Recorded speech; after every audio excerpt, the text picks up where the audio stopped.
voltamos para a nossa aula sobre os atos do espírito humano e o porquê do homem ter um espírito. Isso mesmo, falamos dos atos do corpo, que o corpo mantém contato com a terra através dos órgãos, e a alma ela mantém contato com a terra ou com o mundo através do corpo.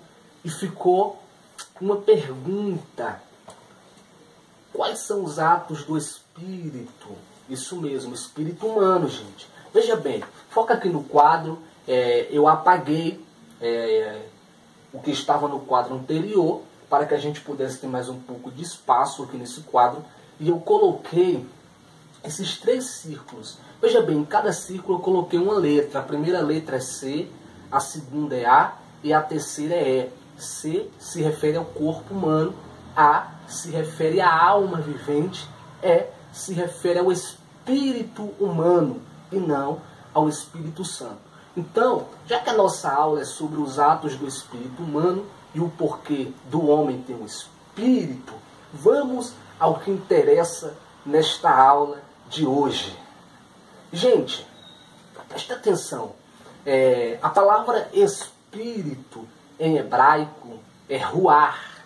Isso mesmo, ruar. Em grego é pneuma. Veja bem, gente, como eu falei para vocês, que o sopro divino gerou no homem o fôlego da vida. Na aula sobre a criação do homem, falamos que o fôlego se refere à respiração. E a palavra respiração em hebraico é nishmar. Isso mesmo, nishmar. Nishmar. Isso, gente. Então veja bem, respiração se refere ao fôlego, se refere ao vento, então se refere ao espírito humano. Gente, por que o espírito humano? Por que Deus colocou o espírito humano no homem?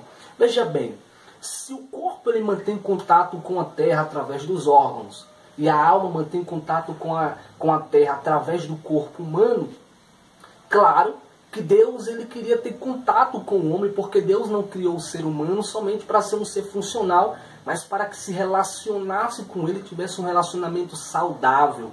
Isso mesmo, pai e filho, amigos. Então veja bem, gente, claro que tinha que ter uma fonte, tinha que ter uma ponte para Deus chegar até o homem, ou o homem chegar até Deus. Então Deus ele colocou o espírito humano, aquele espírito sensível, o espírito que muitos estudiosos, eruditos, intérpretes da palavra, da escritura, vai dizer que o espírito humano é a porta para a entrada do Espírito Santo. Isso mesmo, muitos vão dizer que o Espírito Santo é a janela que olha para os céus. Muitos vão chamar o espírito humano de livro a qual Deus lerá no dia do juízo final. Por quê, gente? Porque os atributos do Espírito é consciência, intuição e adoração. Consciência, intuição. Intuição é conhecer, relacionar e por aí vai. Adoração, adorar o único Deus. É por isso que o espírito humano se refere à janela dos céus, a porta para a entrada do Espírito Santo. Gente, preste atenção nisso aqui em nome de Jesus. No quadro, eu coloquei o espírito humano, está aqui embaixo. Eu coloquei o Espírito Santo como símbolo de uma pomba, como a gente vê lá em Mateus, né? E eu coloquei a Arca da Aliança, eu coloquei aqui o tabernáculo, eu coloquei aqui o véu do tabernáculo e eu coloquei aqui a cruz de Cristo. Gente, o que é que isso tudo tem a ver com o espírito humano?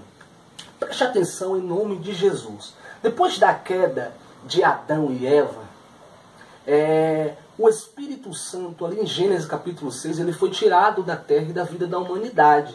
Então a gente vai encontrar 88 referências do Espírito Santo, mantendo atividade por conta de alguns propósitos. Isso aqui é profundo porque o Espírito Santo, ele não habitava no homem, não.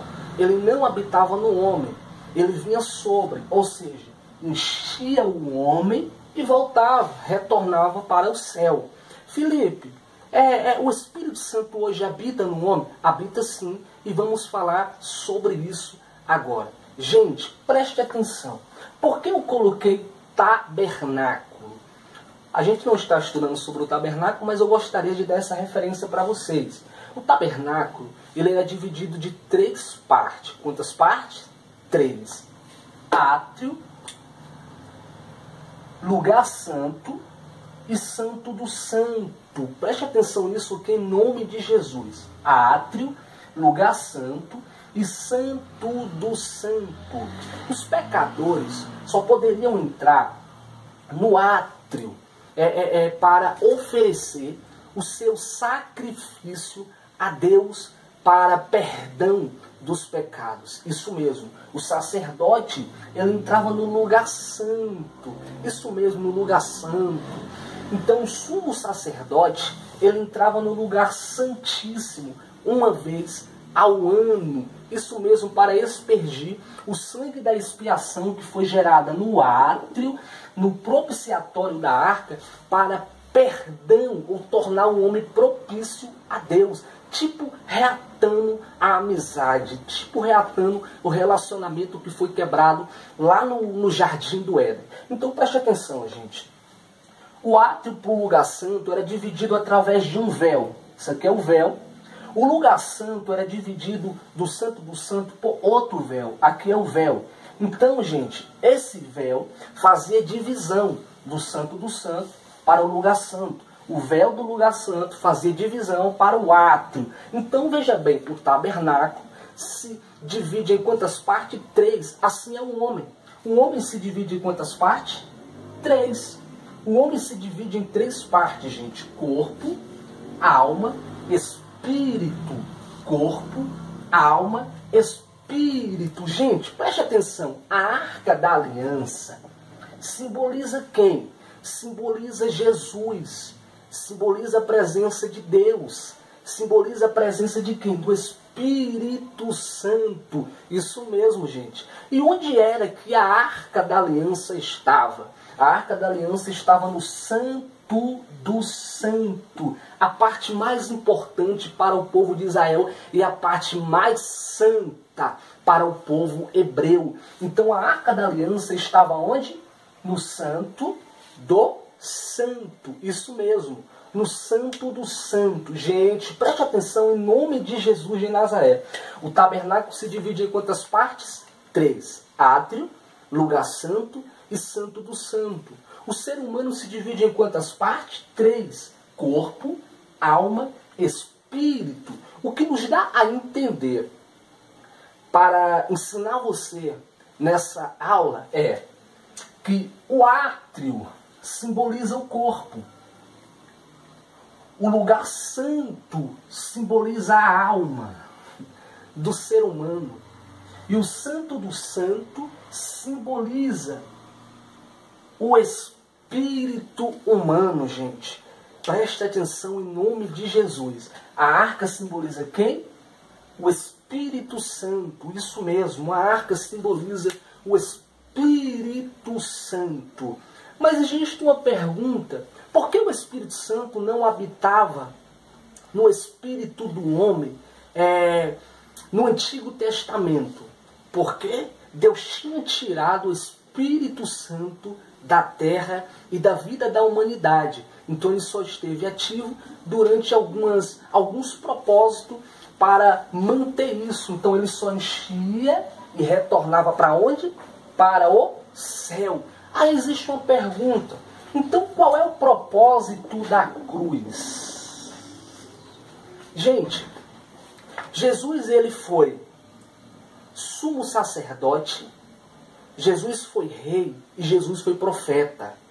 Escute isso aqui, Jesus foi rei, Jesus foi sumo sacerdote e Jesus foi profeta. Rei, sumo sacerdote e profeta. Você vai ver isso em João capítulo 17, naquela oração intercessória pelos discípulos, pela igreja futura. Você vai ver isso, lê aquele capítulo que é muito forte. Então preste atenção, gente. Quando Jesus ele vai para a cruz, Jesus vai para a cruz expiar o pecado de toda a humanidade. Isso mesmo, Jesus vai para expiar o pecado de toda a humanidade. Isso. Então isso significa que através do sangue de Jesus, o homem pode ser santificado, purificado e pode possuir, pode receber a presença de Deus. Gente, preste atenção.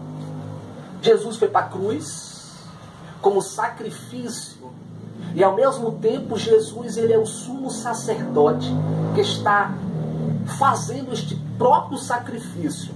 A gente já leu em Lucas capítulo 23, o verso 46, eu coloquei aqui para vocês, que Jesus disse: Pai, em tuas mãos eu entrego o meu espírito. E após isto, Jesus expirou. Gente, quando Jesus morre na cruz e o seu espírito sai do seu corpo, veja bem, gente, Jesus ele vai para onde? Para o tabernáculo.